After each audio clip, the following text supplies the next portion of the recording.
घड़ी में सुबह के ठीक 6 बज रहे थे। दिल्ली अभी पूरी तरह जागी नहीं थी। सड़कें शांत थीं, हवा में हल्की ठंडक थी। लेकिन साउथ ब्लॉक की एक इमारत के अंदर एक कमरे की लाइटें पहले से जल रही थीं। टेबल पर मोटी मोटी फाइलें खुली थीं। दीवार पर लगी स्क्रीन पर कुछ पुराने नक्शे और तस्वीरें दिख रही थीं।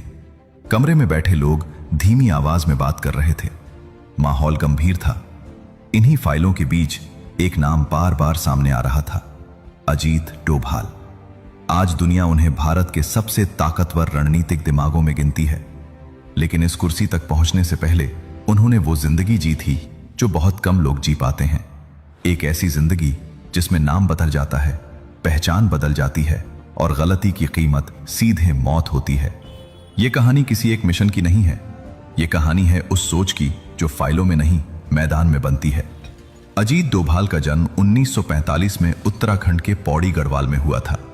एक पहाड़ी इलाका, शांत माहौल और एक अनुशासित आर्मी परिवार। उनके पिता भारतीय सेना में थे। घर में अनुशासन था, सादगी थी और देश के लिए कुछ करने की सोच थी। यही माहौल धीरे धीरे अजीत डोभाल की सोच का हिस्सा बन गया। पढ़ाई में वो ठीक थे, लेकिन जो बात उन्हें अलग बनाती थी वो था उनका ऑब्जर्वेशन।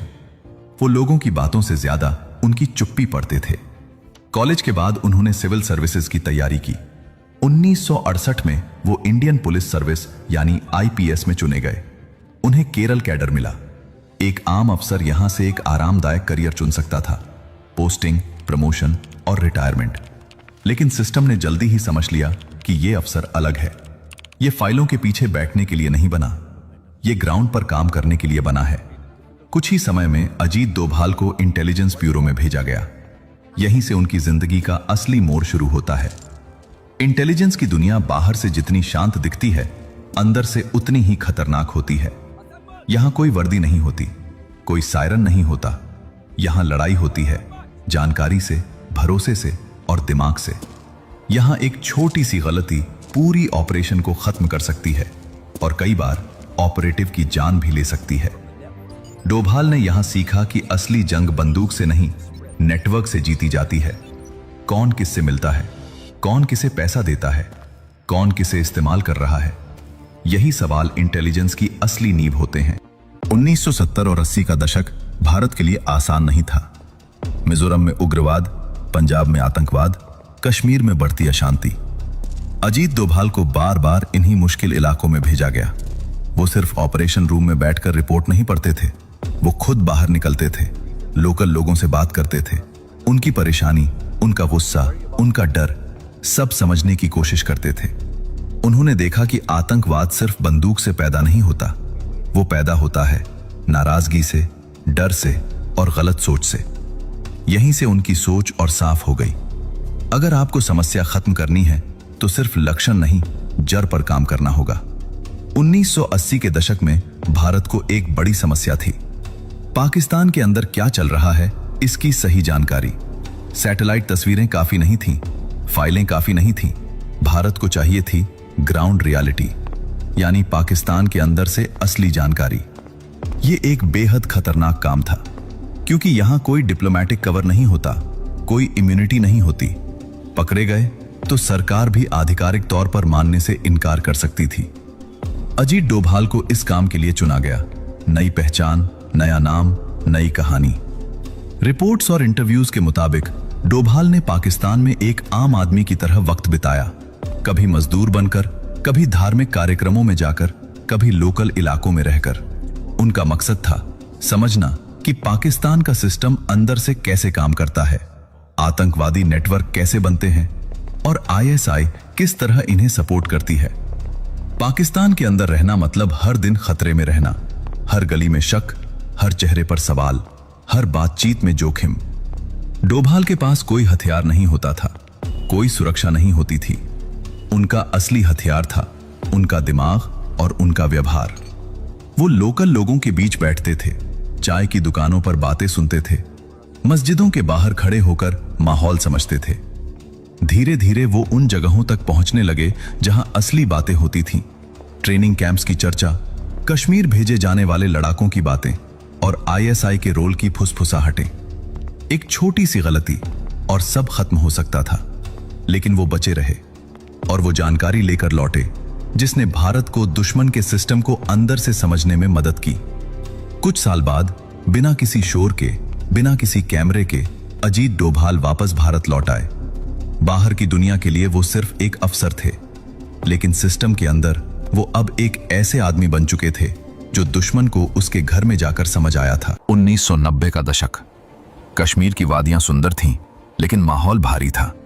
हर दिन कहीं ना कहीं गोली चलती थी, कहीं बम फटता था, कहीं कोई जवान शहीद होता था और कहीं कोई आम नागरिक डर के साए में जीता था। यह सिर्फ कानून व्यवस्था की समस्या नहीं थी, ये एक पूरी तरह से प्लान की गई रणनीति थी जिसमें सीमा पार से ट्रेनिंग, पैसे और हथियार आ रहे थे और अंदर से डर और गलत सोच फैल रही थी। अजीत डोभाल को यहां भेजा गया, लेकिन एक आम अफसर की तरह नहीं। उन्होंने फिर वही तरीका अपनाया, वर्दी उतारी, सुरक्षा हटाई और आम कश्मीरी की तरह गलियों में उतर गए। वो दुकानों पर बैठे, बस स्टॉप पर खड़े हुए, चाय की दुकानों पर लोगों की बातें सुनी। उनका मकसद सिर्फ ये देखना नहीं था कि कौन गोली चला रहा है, बल्कि ये समझना था कि कौन और क्यों बंदूक उठाने को मजबूर हो रहा है। डोभाल ने बहुत जल्दी समझ लिया कि आतंकवाद सिर्फ AK-47 से नहीं चलता, वो चलता है पैसों से, ट्रेनिंग से, लोकल सपोर्ट से, डर से और सबसे खतरनाक नैरेटिव से। कुछ लोग डर की वजह से मदद कर रहे थे, कुछ लोग पैसे की वजह से और कुछ लोग ब्रेन वॉश होकर। डोभाल का फोकस सिर्फ आतंकियों पर नहीं था, उनका फोकस था पूरा नेटवर्क तोड़ना। यानी कौन फंडिंग कर रहा है, कौन शेल्टर दे रहा है, कौन मैसेज फैला रहा है और कौन युवाओं को गुमराह कर रहा है। यहीं से भारत की काउंटर इंसर्जेंसी सोच में धीरे धीरे बदलाव आने लगा। डोभाल के लिए पाकिस्तान कोई मैप पर बना देश नहीं था, वो उसे अंदर से देख चुके थे। उन्हें पता था ISI कैसे काम करती है, आतंकी नेटवर्क कैसे बनाए जाते हैं और कैसे एक पूरी मशीनरी इस काम में लगी रहती है। इसलिए उनकी रिपोर्ट्स सिर्फ इंटेलिजेंस इनपुट नहीं होती थीं, वो पूरा सिस्टम मैप होती थीं। वो बताते थे कि कौन सा इलाका किस ग्रुप के कंट्रोल में है, किस रास्ते से लोग भेजे जाते हैं और कहां से पैसा और हथियार आते हैं। यही वजह थी कि उनकी बातें सिर्फ ऑपरेशन तक सीमित नहीं रहती थीं, वो पॉलिसी लेवल तक असर डालती थीं। 24 दिसंबर 1999 काठमांडू से दिल्ली आ रही इंडियन एयरलाइंस की फ्लाइट IC-814 हाईजैक हो गई। पूरा देश सांस रोककर बैठा था। प्लेन अमृतसर, लाहौर, दुबई होते हुए कंधार पहुंचा। अजीत डोभाल उस टीम का हिस्सा थे जो इस संकट को सुलझाने के लिए बनाई गई थी, लेकिन हालात बहुत खराब थे। 150 से ज्यादा यात्रियों की जान दांव पर थी। प्लेन तालिबान के कंट्रोल वाले इलाके में था और पाकिस्तान का दबाव भी साफ दिख रहा था। डोभाल ने अपनी आंखों से देखा कि यह सिर्फ एक हाईजैक नहीं था, यह जियोपॉलिटिक्स का खेल था। कई दिनों की बातचीत, तनाव और दबाव के बाद भारत को वो फैसला लेना पड़ा जो कोई भी देश नहीं लेना चाहता। 3 आतंकियों को रिहा किया गया और बदले में यात्रियों की जान बचाई गई। ये एक मानवीय जीत थी, लेकिन एक रणनीतिक हार भी। डोभाल जानते थे कि आज भले ही लोग सुरक्षित घर लौट गए हों, लेकिन इससे आतंकियों का हौसला बढ़ेगा। उस दिन उन्होंने कुछ नहीं कहा, कोई बयान नहीं दिया, कोई कैमरे के सामने नहीं आए, लेकिन अंदर ही अंदर एक बात साफ थी, ये कहानी यहीं खत्म नहीं होगी। कंधार से लौटते वक्त डोभाल के पास सिर्फ फाइलें नहीं थी, उनके पास था अनुभव, गुस्सा और एक ठंडी सोच।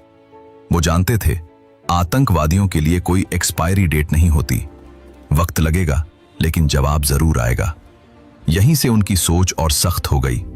अब सिर्फ बचाव काफी नहीं था, अब जरूरी था दुश्मन को उसके ही खेल में जवाब देना। यही सोच आगे चलकर भारत की नई सुरक्षा नीति की नींव बनी। साल 2014 देश में नई सरकार बनी और उसी के साथ एक अहम फैसला भी हुआ। अजीत डोभाल को भारत का नेशनल सिक्योरिटी एडवाइजर यानी NSA बनाया गया।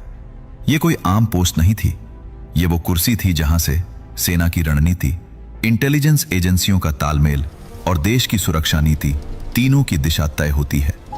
फर्क सिर्फ इतना था कि इस बार कुर्सी पर कोई सिर्फ फाइल पढ़ने वाला अफसर नहीं बैठा था, वहां बैठा था एक ऐसा आदमी जिसने खुद दुश्मन के घर में रहकर उसकी सोच और उसके सिस्टम को देखा था।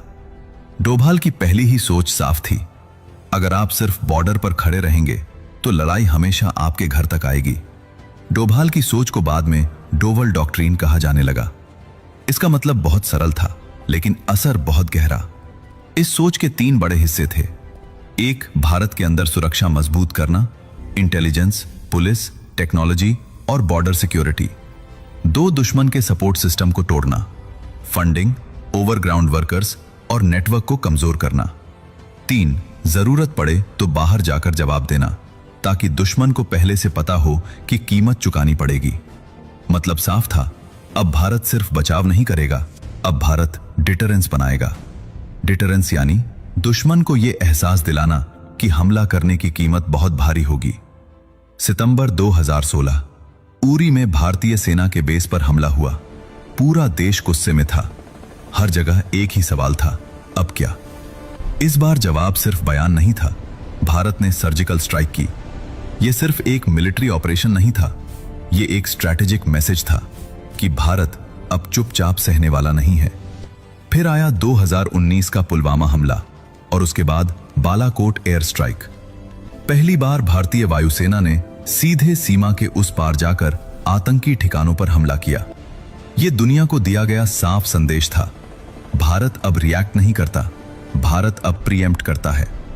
डोभाल की असली ताकत सिर्फ एयर स्ट्राइक या मिलिट्री मूवमेंट नहीं रही, उनकी असली ताकत रही इंटेलिजेंस वॉर। मतलब टेरर फंडिंग के रास्ते बंद करना, ओवरग्राउंड वर्कर्स के नेटवर्क को तोड़ना, दुश्मन के सपोर्ट सिस्टम को कमजोर करना और इंटरनेशनल लेवल पर दबाव बनाना। ये सब काम टीवी की ब्रेकिंग न्यूज नहीं बनते, लेकिन असली जंग यहीं जीती जाती है। डोभाल हमेशा इस बात पर जोर देते रहे कि सबसे अच्छी जीत वो होती है जिसमें लड़ाई करनी ही न पड़े, क्योंकि दुश्मन पहले ही कमजोर कर दिया गया हो। हर मजबूत नीति की तरह डोभाल की रणनीति पर भी बहस होती है। कुछ लोग कहते हैं ये नीति बहुत आक्रामक है, इससे तनाव बढ़ता है। कुछ लोग कहते हैं ये जरूरी था क्योंकि पुरानी नीति काम नहीं कर रही थी। लेकिन एक बात साफ है, 2014 के बाद भारत की सुरक्षा सोच पहले जैसी नहीं रही। अब भारत सिर्फ शिकायत नहीं करता, अब भारत कैलकुलेट करता है, प्लान करता है और जरूरत पड़े तो जवाब देता है। निष्कर्ष, एक सोच जो सिस्टम को बदल गई। अजीत डोभाल की कहानी सिर्फ एक अफसर की कहानी नहीं है, यह कहानी है एक ऐसे आदमी की जिसने दुश्मन को उसके घर में रहकर समझा, एक ऐसी सोच की जो फाइलों से निकलकर मैदान तक पहुंची, और एक ऐसे सिस्टम की जो धीरे धीरे खुद को बदलता गया। एक पहाड़ी इलाके से निकला एक साधारण लड़का जिसने इंटेलिजेंस की दुनिया में रहकर भारत की सुरक्षा नीति की दिशा बदल दी। आज जब हम भारत की बदलती हुई सुरक्षा रणनीति की बात करते हैं, तो उसके पीछे वो सालों की मेहनत, वो अनुभव और वो खामोश लड़ाइयां हैं जो कभी सुर्खियों में नहीं आई, और शायद इसी को